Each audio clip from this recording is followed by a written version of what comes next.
Moby Dick by Herman Melville, chapters 22 through 25. Chapter 22. Merry Christmas. At length, towards noon, upon the final dismissal of the ship's riggers, and after the Pequod had been hauled out from the wharf, and after the ever-thoughtful Charity had come off in a whaleboat, with her last gift, a nightcap for Stubb, the second mate, her brother-in-law, and a spare Bible for the steward. After all this, the two captains, Peleg and Bildad, issued from the cabin, and turning to the chief mate, Peleg said, "Now, Mr. Starbuck, are you sure everything is all right? Captain Ahab is all ready. Just spoke to him. Nothing more to be got from shore, eh? Well, call all hands, then. Muster 'em aft here, blast 'em." "No need of profane words, however great the hurry, Peleg," said Bildad, "but away with thee, friend Starbuck, and do our bidding." How now? Here, upon the very point of starting for the voyage, Captain Peleg and Captain Bildad were going it with a high hand on the quarter-deck, just as if they were to be joint commanders at sea, as well as, to all appearances, in port. And as for Captain Ahab, no sign of him was yet to be seen. Only, they said, he was in the cabin. But then the idea was that his presence was by no means necessary in getting the ship under way, and steering her well out to sea. Indeed, as that was not at all his proper business, but the pilot's, and as he was not yet completely recovered, so they said, therefore Captain Ahab stayed below. And all this seemed natural enough, especially as in the merchant service many captains never show themselves on deck for a considerable time after heaving up the anchor, but remain over the cabin table, having a farewell merry-making with their shore friends before they quit the ship for good with the pilot. But there was not much chance to think over the matter, for Captain Peleg was now all alive. He seemed to do most of the talking and commanding, and not Bildad. "Aft here, ye sons of bachelors!" he cried, as the sailors lingered at the mainmast. "Mr. Starbuck, drive 'em aft!" "Strike the tent there," was the next order. As I hinted before, this whalebone marquee was never pitched except in port, and on board the Pequod for 30 years the order to strike the tent was well known to be the next thing to heaving up the anchor. "Man the capstan! Blood and thunder! Jump!" was the next command, and the crew sprang for the handspikes. Now, in getting under way, the station generally occupied by the pilot is the forward part of the ship, and here Bildad, who, with Peleg, be it known, in addition to his other officers, was one of the licensed pilots of the port, he being suspected to have got himself made a pilot in order to save the Nantucket pilot fee to all the ships he was concerned in, for he never piloted any other craft.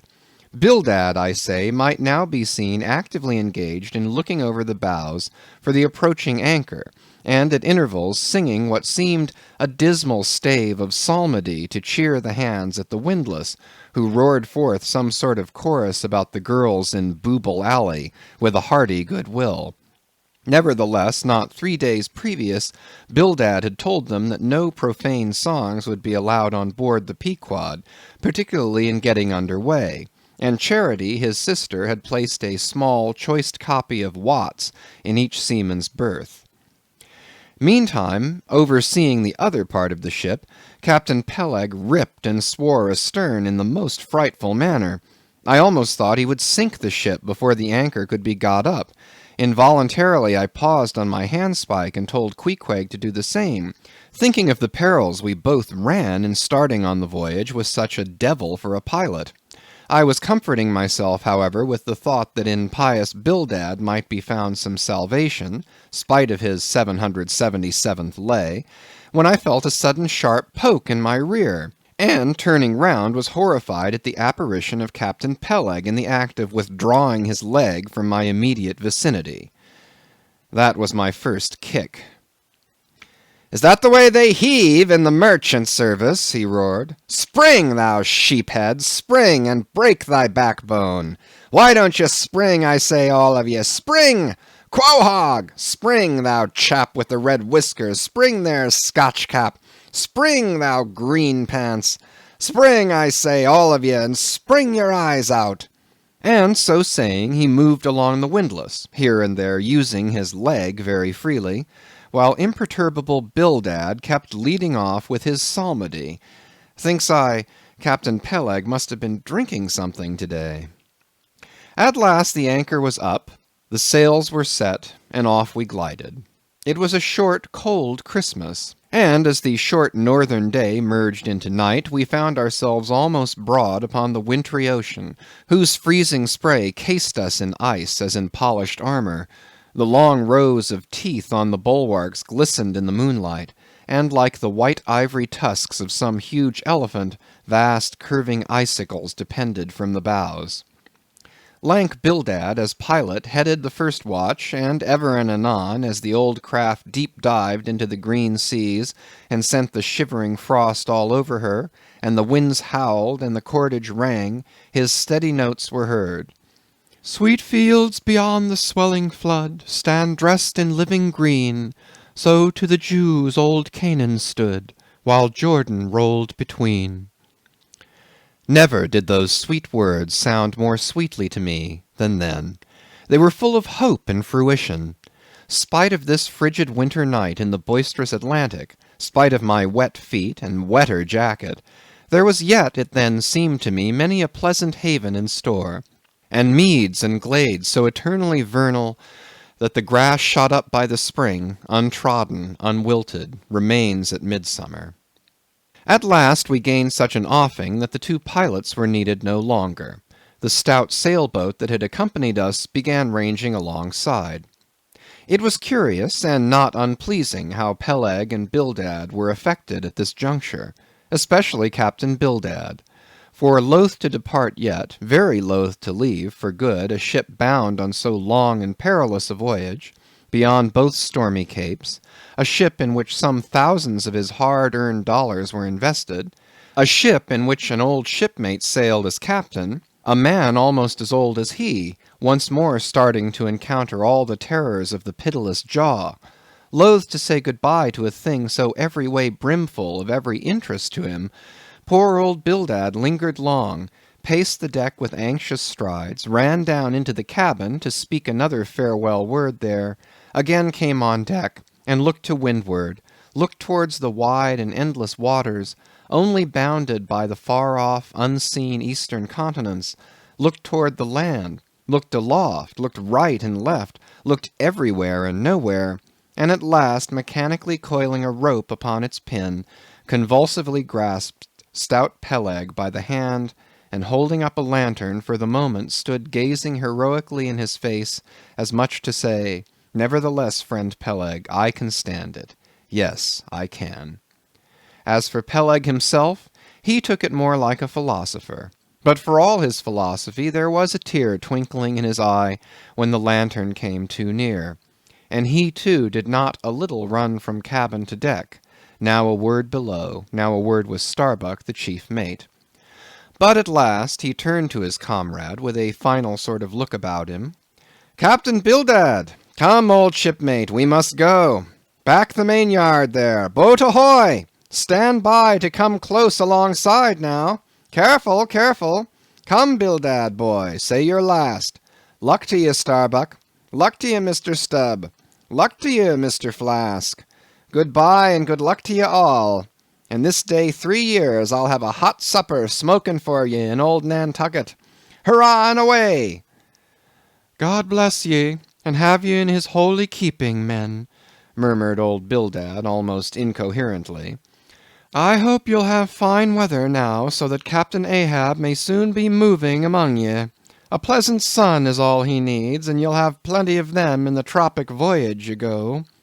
Be careful in the hunt, ye mates. Don't stave the boats needlessly, ye harpooneers.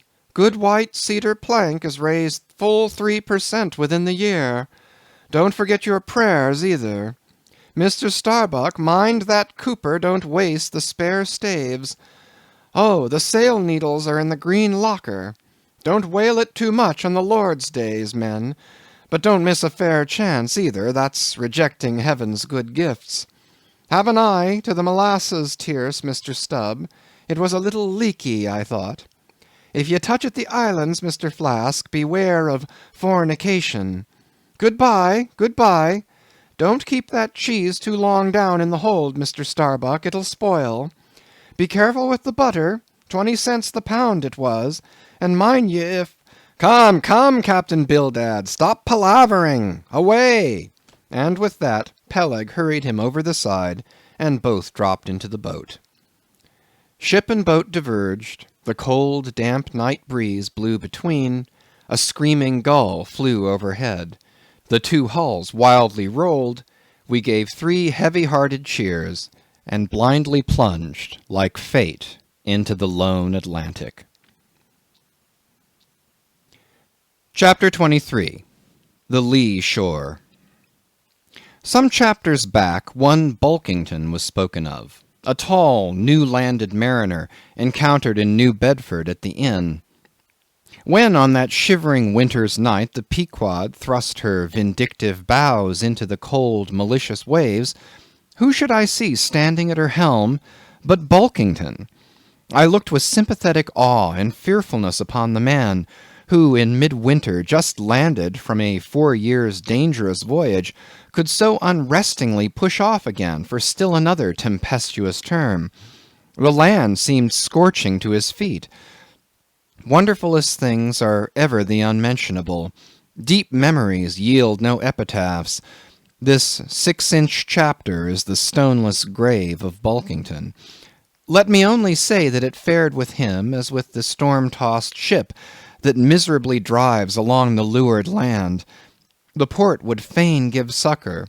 The port is pitiful. In the port is safety, comfort, hearthstone, supper, warm blankets, friends, all that's kind to our mortalities. But in that gale, the port, the land, is that ship's direst jeopardy. She must fly all hospitality. One touch of land, though it but graze the keel, would make her shudder through and through. With all her might she crowds all sail offshore. In so doing, fights against the very winds that fain would blow her homeward, seeks all the lashed sea's landlessness again, for refuge's sake forlornly rushing into peril, her only friend, her bitterest foe. Know ye now, Bulkington? Glimpses do you seem to see of that mortally intolerable truth, that all deep, earnest thinking is but the intrepid effort of the soul to keep the open independence of her sea, while the wildest winds of heaven and earth conspire to cast her on the treacherous, slavish shore? But as in landlessness alone resides highest truth, shoreless, indefinite as God, so better it is to perish in that howling infinite than be ingloriously dashed upon the lee, even if that were safety. For worm-like then, oh, who would craven crawl to land? Terrors of the terrible. Is all this agony so vain? Take heart, O Bulkington. Bear thee grimly, demigod. Up from the spray of thy ocean perishing, straight up leaps thy apotheosis. Chapter 24. The Advocate. As Queequeg and I are now fairly embarked in this business of whaling, and as this business of whaling has somehow come to be regarded among landsmen as a rather unpoetical and disreputable pursuit, therefore I am all anxiety to convince you, ye landsmen, of the injustice hereby done to us hunters of whales. In the first place, it may be deemed almost superfluous to establish the fact that among people at large the business of whaling is not accounted on a level with what are called the liberal professions. If a stranger were introduced into any miscellaneous metropolitan society, it would but slightly advance the general opinion of his merits were he presented to the company as a harpooneer, say. And if in emulation of the naval officers he should append the initials S.W.F., sperm whale fishery, to his visiting card, such a procedure would be deemed preeminently presuming and ridiculous. Doubtless one leading reason why the world declines honoring us whalemen is this. They think that at best our vocation amounts to a butchering sort of business, and that when actively engaged therein we are surrounded by all manner of defilements. Butchers we are, that is true. But butchers also, and butchers of the bloodiest badge, have been all the martial commanders whom the world invariably delights to honor. And as for the matter of the alleged uncleanliness of our business, you shall soon be initiated into certain facts hitherto pretty generally unknown, and which, upon the whole, will triumphantly plant the sperm whale ship at least among the cleanliest things of this tidy earth. But even granting the charge in question to be true, what disordered slippery decks of a whale ship are comparable to the unspeakable carrion of those battlefields from which so many soldiers return to drink in all ladies' plaudits? And if the idea of peril so much enhances the popular conceit of the soldier's profession, let me assure you that many a veteran who has freely marched up to a battery would quickly recoil at the apparition of the sperm whale's vast tail, fanning into eddies the air over his head. For what are the comprehensible terrors of man compared with the interlinked terrors and wonders of God? But though the world scouts at us whale hunters, yet does it unwittingly pay us the profoundest homage, yea, an all abounding adoration. For almost all the tapers, lamps, and candles that burn round the globe, burn as before so many shrines to our glory. But look at this matter in other lights. Weigh it in all sorts of scales. See what we whalemen are and have been. Why did the Dutch in De Witt's time have admirals of their whaling fleets? Why did Louis XVI of France, at his own personal expense, fit out whaling ships from Dunkirk, and politely invite to that town some score or two of families from our own island of Nantucket? Why did Britain, between the years 1750 and 1788, pay her whalemen in bounties of upwards of £1,000,000? And lastly, how comes it that we whalemen of America now outnumber all the rest of the banded whalemen in the world, sail a navy of upwards of 700 vessels, manned by 18,000 men, yearly consuming $4,000,000, the ship's worth at the time of sailing $20,000,000, and every year importing into our harbors a well-reaped harvest of $7,000,000? How comes all this if there be not something puissant in whaling? But this is not the half. Look again.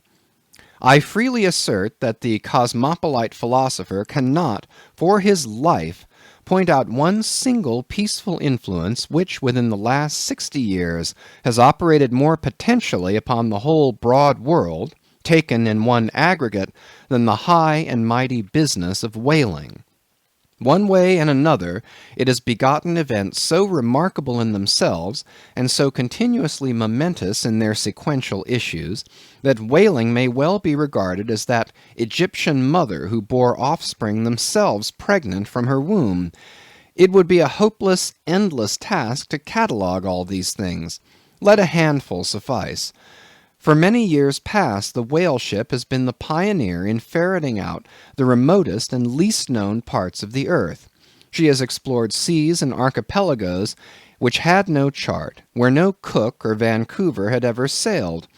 If American and European men of war now peacefully ride in once savage harbors, let them fire salutes to the honor and glory of the whale ship, which originally showed them the way, and first interpreted between them and the savages. They may celebrate as they will the heroes of exploring expeditions, your Cooks, your Krusensterns, but I say that scores of anonymous captains have sailed out of Nantucket that were as great and greater than your Cook and your Krusenstern. For in their succorless empty-handedness, they, in the heathenish sharked waters and by the beaches of unrecorded javelin islands, battled with virgin wonders and terrors that Cook with all his marines and muskets would not willingly have dared. All that is made such a flourish of in old South Sea voyages, those things were but the lifetime commonplaces of our heroic Nantucketers. Often adventures which Vancouver dedicates 3 chapters to, these men accounted unworthy of being set down in the ship's common log. Ah, the world! Ah, the world! Until the whale fishery rounded Cape Horn, no commerce but colonial, scarcely any intercourse but colonial, was carried on between Europe and the long line of the opulent Spanish provinces on the Pacific coast. It was the whalemen who first broke through the jealous policy of the Spanish crown touching those colonies, and, if space permitted, it might be distinctly shown how from those whalemen at last eventuated the liberation of Peru, Chile, and Bolivia from the yoke of old Spain, and the establishment of eternal democracy in those parts. That great America on the other side of the sphere, Australia, was given to the enlightened world by the whalemen. After its first blunder-born discovery by a Dutchman, all other ships long shunned those shores as pestiferously barbarous. But the whale ship touched there. The whale ship is the true mother of that now mighty colony. Moreover, in the infancy of the first Australian settlement, the emigrants were several times saved from starvation by the benevolent biscuit of the whale ship luckily dropping an anchor in their waters. The uncounted isles of all Polynesia confess the same truth, and do commercial homage to the whale ship that cleared the way for the missionary and the merchant, and in many cases carried the primitive missionaries to their first destinations. If that double-bolted land, Japan, is ever to become hospitable, it is the whale ship alone to whom the credit will be due, for already she is on the threshold. But if, in the face of all this, you still declare that whaling has no aesthetically noble associations connected with it, then I am ready to shiver 50 lances with you there, and unhorse you with a split helmet every time. The whale has no famous author, and whaling no famous chronicler, you will say. The whale no famous author, and whaling no famous chronicler? Who wrote the first account of our Leviathan? Who but mighty Job? And who composed the first narrative of a whaling voyage? Who but no less a prince than Alfred the Great, who with his own royal pen took down the words from Other, the Norwegian whale hunter of those times? And who pronounced our glowing eulogy in Parliament? Who but Edmund Burke? True enough, but then whalemen themselves are poor devils. They have no good blood in their veins. No good blood in their veins? They have something better than royal blood there.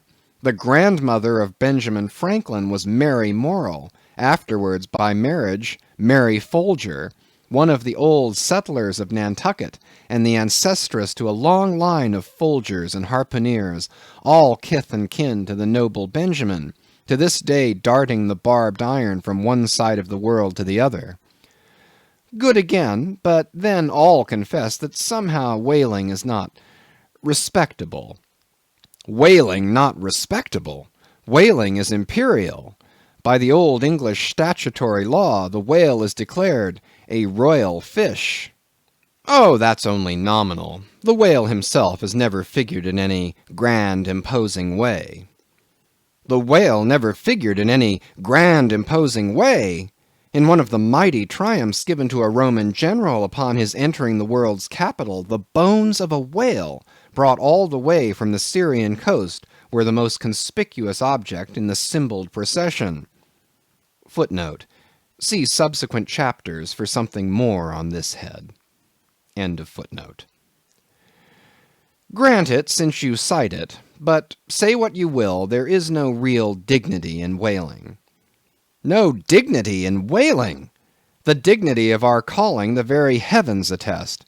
Cetus is a constellation in the south. No more! Drive down your hat in the presence of the Czar and take it off to Queequeg. No more! I know a man that in his lifetime has taken 350 whales. I account that man more honorable than that great captain of antiquity who boasted of taking as many walled towns. And as for me, if by any possibility there be any as yet undiscovered prime thing in me, if I shall ever deserve any real repute in that small but high hushed world which I might not be unreasonably ambitious of, if hereafter I shall do anything that, upon the whole, a man might rather have done than to have left undone, if at my death my executors, or more properly my creditors, find any precious manuscripts in my desk, then here I prospectively ascribe all the honor and the glory to whaling, for a whale ship was my Yale College and my Harvard. Chapter 25. Postscript. In behalf of the dignity of whaling, I would fain advance not but substantiated facts, but after embattling his facts, an advocate who should wholly suppress a not unreasonable surmise, which might tell eloquently upon his case, such an advocate, would he not be blameworthy? It is well known that at the coronation of kings and queens, even modern ones, a certain curious process of seasoning them for their functions is gone through. There is a salt cellar of state, so called, and there may be a castor of state. How they use the salt precisely, who knows? Certain I am, however, that a king's head is solemnly oiled at his coronation, even as a head of salad. Can it be, though, that they anoint it with a view of making his interior run well, as they anoint machinery? Much might be ruminated here concerning the essential dignity of this regal process, because in common life we esteem but meanly and contemptibly a fellow who anoints his hair and palpably smells of that anointing. In truth, a mature man who uses hair oil, unless medicinally, that man has probably got a quaggy spot in him somewhere. As a general rule, he can't amount to much in his totality. But the only thing to be considered here is this: what kind of oil is used at coronation? Certainly it cannot be olive oil, or macassar oil, nor castor oil, nor bear's oil, nor train oil, nor cod liver oil. What then can it possibly be but sperm oil in its unmanufactured, unpolluted state, the sweetest of all oils? Think of that, ye loyal Britons! We whalemen supply your kings and queens with coronation stuff. End of chapters 22 to 25. Chapters 26 and 27. Chapter 26. Knights and Squires. The chief mate of the Pequod was Starbuck, a native of Nantucket, and a Quaker by descent.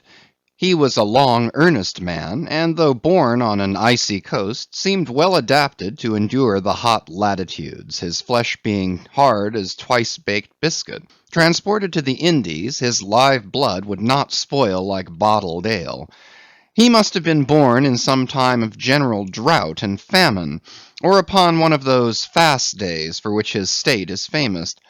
Only some 30 arid summers had he seen. Those summers had dried up all his physical superfluousness. But this, his thinness, so to speak, seemed no more the token of wasting anxieties and cares than it seemed the indication of any bodily blight. It was merely the condensation of the man. He was by no means ill-looking, quite the contrary.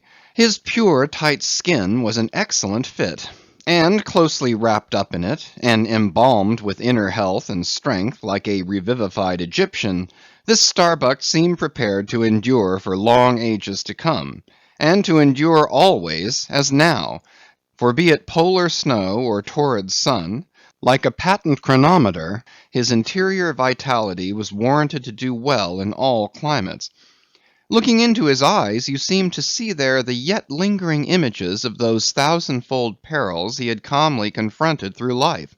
A staid, steadfast man, whose life for the most part was a telling pantomime of action, and not a tame chapter of sounds. Yet for all his hardy sobriety and fortitude, there were certain qualities in him which at times affected, and in some cases seemed well nigh to overbalance all the rest.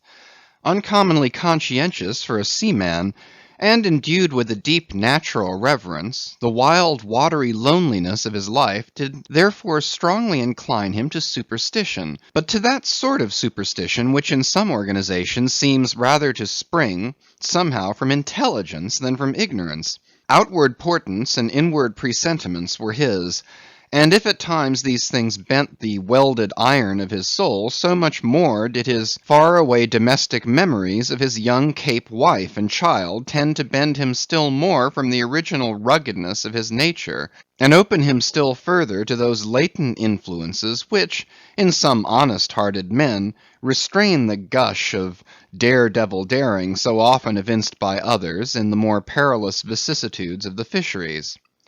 "I will have no man in my boat," said Starbuck, "who is not afraid of a whale."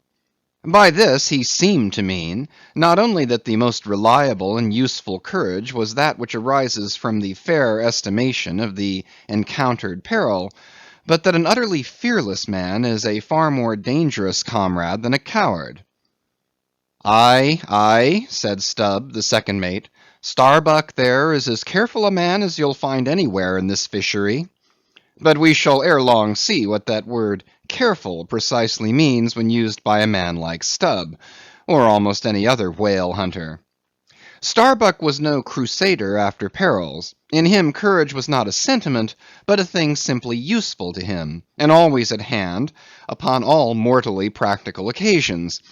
Besides, he thought, perhaps, that in this business of whaling, courage was one of the great staple outfits of the ship, like her beef and her bread, and not to be foolishly wasted. Therefore he had no fancy for lowering for whales after sundown, nor for persisting in fighting a fish that too much persisted in fighting him. For, thought Starbuck, I am here in this critical ocean to kill whales for my living, and not to be killed by them for theirs. And that hundreds of men had been so killed, Starbuck well knew. What doom was his own father's? Where in the bottomless deeps could he find the torn limbs of his brother? With memories like these in him, and moreover given to a certain superstitiousness, as has been said, the courage of this Starbuck, which could nevertheless still flourish, must indeed have been extreme. But it was not in reasonable nature that a man so organized, and with such terrible experiences and remembrances as he had, it was not in nature that these things should fail in latently engendering an element in him which, under suitable circumstances, would break out from its confinement, and burn all his courage up. And brave as he might be, it was that sort of bravery chiefly, visible in some intrepid men, which, while generally abiding firm in the conflict with seas, or winds, or whales, or any of the ordinary irrational horrors of the world, yet cannot withstand those more terrific because more spiritual terrors, which sometimes menace you from the concentrating brow of an enraged and mighty man. But were the coming narrative to reveal in any instance the complete abasement of poor Starbuck's fortitude, scarce might I have the heart to write it. For it is a thing most sorrowful, nay shocking, to expose the fall of valor in the soul. Men may seem detestable as joint stock companies and nations. Knaves, fools, and murderers there may be. Men may have mean and meagre faces. But man, in the ideal, is so noble and so sparkling, such a grand and glowing creature, that over any ignominious blemish in him all his fellows should run to throw their costliest robes. That immaculate manliness we feel within ourselves, so far within us that it remains intact though all the outer characters seem gone, bleeds with keenest anguish at the undraped spectacle of a valor-ruined man. Nor can piety itself, at such a shameful sight, completely stifle her upbraidings against the permitting stars. But this august dignity I treat of is not the dignity of kings and robes, but that abounding dignity which has no robed investiture. Thou shalt see it shining in the arm that wields a pick or drives a spike. That democratic dignity which, on all hands, radiates without end from God himself, the great God absolute, the center and circumference of all democracy, his omnipresence, our divine equality. If then to meanest mariners, and renegades, and castaways, I shall hereafter ascribe high qualities, though dark, weave round them tragic graces, if even the most mournful, perchance the most abased among them all, shall at times lift himself to the exalted mounts, if I shall touch that workman's arm with some ethereal light, If I shall spread a rainbow over his disastrous set of sun, then against all mortal critics bear me out in it, thou just spirit of equality, which has spread one royal mantle of humanity over all my kind. Bear me out in it, thou great democratic God, who didst not refuse the swart convict Bunyan the pale poetic pearl. Thou who didst clothe with doubly hammered leaves of finest gold the stumped and paupered arm of old Cervantes. Thou who didst pick up Andrew Jackson from the pebbles, who didst hurl him upon a war horse, who didst thunder him higher than a throne. Thou who, in all thy mighty earthly marchings, ever cullest thy selectest champions from the kingly commons. Bear me out in it, O God. Chapter 27. Knights and Squires. Stubb was the second mate. He was a native of Cape Cod, and hence, according to local usage, he was called a Cape Codman. A happy-go-lucky, neither craven nor valiant, taking perils as they came with an indifferent air, and while engaged in the most imminent crisis of the chase, toiling away calm and collected as a journeyman joiner engaged for the year. Good-humoured, easy, and careless, he presided over his whale-boat as if the most deadly encounter were but a dinner, and his crew all invited guests. He was as particular about the comfortable arrangement of his part of the boat as an old stage-driver is about the snugness of his box. When close to the whale, in the very deathlock of the fight, he handled his unpitying lance coolly and off-handedly, as a whistling tinker his hammer. He would hum over his old rig-a-dig tunes while flank and flank with the most exasperated monster. Long usage had, for this Stubb, converted the jaws of death into an easy chair. What he thought of death itself there was no telling. Whether he ever thought of it at all might be a question. But if he ever did chance to cast his mind that way after a comfortable dinner, no doubt, like a good sailor, he took it to be a sort of a call to the watch to tumble aloft and bestir themselves there, about something which he would find out when he obeyed the order, and not sooner.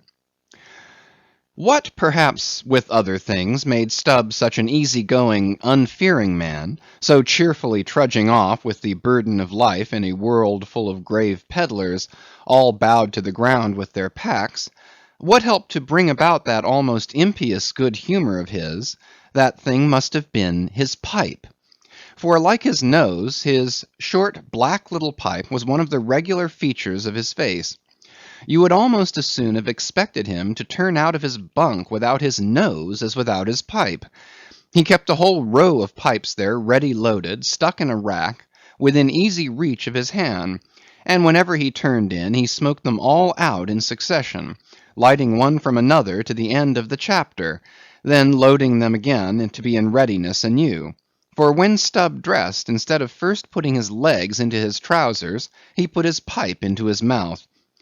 I say this continual smoking must have been one cause, at least, of his peculiar disposition, for everyone knows that this earthly air, whether ashore or afloat, is terribly infected with the nameless miseries of the numberless mortals who have died exhaling it.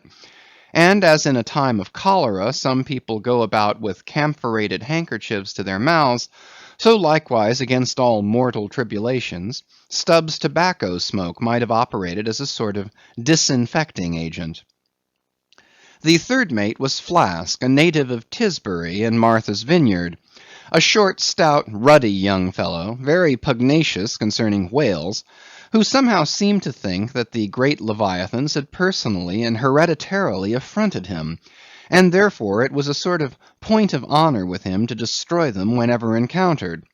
So utterly lost was he to all sense of reverence for the many marvels of their majestic bulk and mystic ways, and so dead to anything like an apprehension of any possible danger from encountering them, that in his poor opinion the wondrous whale was but a species of magnified mouse, or at least water rat, requiring only a little circumvention and some small application of time and trouble in order to kill and boil.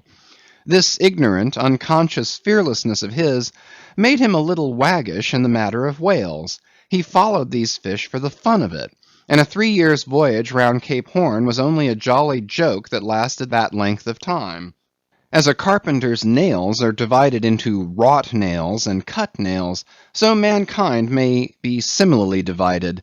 Little Flask was one of the wrought ones, made to clinch tight and last long.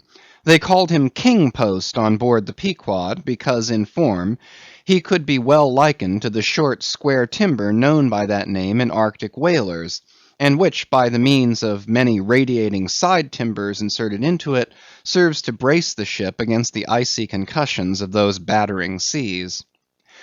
Now these three mates, Starbuck, Stubb, and Flask, were momentous men. They it was who by universal prescription commanded three of the Pequod's boats as headmen, in that grand order of battle in which Captain Ahab would probably marshal his forces to descend on the whales.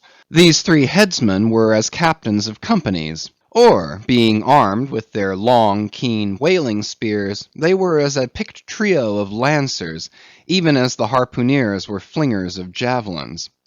And since in this famous fishery each mate or headsman, like a Gothic knight of old, is always accompanied by his boat steerer or harpooneer, who in certain conjunctures provides him with a fresh lance, when the former one has been badly twisted, or elbowed in the assault, and moreover, as there generally subsists between the two a close intimacy and friendliness, it is therefore but meet that in this place we set down who the Pequod's harpooneers were, and to what headsman each of them belonged. First of all was Queequeg, whom Starbuck, the chief mate, had selected for his squire, but Queequeg is already known. Next was Tashtego, an unmixed Indian from Gayhead, the most westerly promontory of Martha's Vineyard, where there still exists the last remnant of a village of red men, which has long supplied the neighboring island of Nantucket with many of her most daring harpooneers. In the fishery they usually go by the generic name of Gay Headers.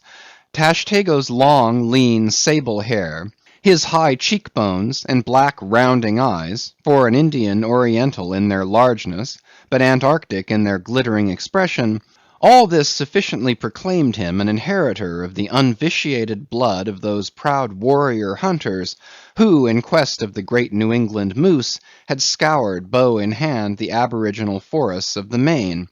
But no longer snuffing in the trail of the wild beasts of the woodland, Tashtego now hunted in the wake of the great whales of the sea, the unerring harpoon of the sun fitly replacing the infallible arrow of the sires. To look at the tawny brawn of his lithe, snaky limbs, you would almost have credited the superstitions of some of the earlier Puritans, and half believed this wild Indian to be a son of the prince of the powers of the air. Tashtego was Stubb, the second mate's squire. Third among the harpooneers was Daggoo, a gigantic coal-black negro savage with a lion-like tread, an Ahasuerus to behold. Suspended from his ears were two golden hoops, so large that the sailors called them ring bolts, and would talk of securing the topsail halyards to them. In his youth Daggoo had voluntarily shipped on board a whaler, lying in a lonely bay on his native coast, and never having been anywhere in the world but in Africa, Nantucket, and the pagan harbors most frequented by whalemen, and having now led for many years the bold life of the fishery in the ships of owners uncommonly heedful of what manner of men they shipped, Daggoo retained all his barbaric virtues, and erect as a giraffe, moved about the decks in all the pomp of 6 feet 5 in his socks. There was a corporeal humility in looking up at him, and a white man standing before him seemed a white flag come to beg truce of a fortress. Curious to tell, this imperial negro, Ahasuerus Daggoo, was the squire of Little Flask, who looked like a chessman beside him. As for the residue of the Pequod's company, be it said that at the present day not more than 1 in 2 of the many thousand men before the mast employed in the American whale fishery are Americans born, though pretty nearly all the officers are. Herein it is the same with the American whale fishery as it is with the American army and military and merchant navies, and the engineering forces employed in the construction of the American canals and railroads. The same, I say, because in all these cases the native American liberally provides the brains, the rest of the world is generously supplying the muscles. No small number of these whaling seamen belong to the Azores, where the outward bound Nantucket whalers frequently touch to augment their crews from the hardy peasants of those rocky shores. In like manner, the Greenland whalers sailing out of Hull or London put in at the Shetland Islands to receive the full complement of their crew. Upon the passage homeward they drop them there again. How it is, there is no telling, but islanders seem to make the best whalemen. They were nearly all islanders in the Pequod. Isolatos, too, I call such, not acknowledging the common continent of men, but each isolato living on a separate continent of his own. Yet now, federated along one keel, what a set these isolatos were! An Anacharsis Cloots deputation from all the isles of the sea, and all the ends of the earth, accompanying old Ahab in the Pequod, to lay the world's grievances before that bar from which not very many of them ever come back. Black little Pip, he never did. Oh no, he went before. Poor Alabama boy! On the grim Pequod's forecastle you shall ere long see him, beating his tambourine, prelusive of the eternal time, when sent for, to the great quarter-deck on high, he was bid strike in with angels, and beat his tambourine in glory. Called a coward here, hailed a hero there. End of chapters 26 and 27.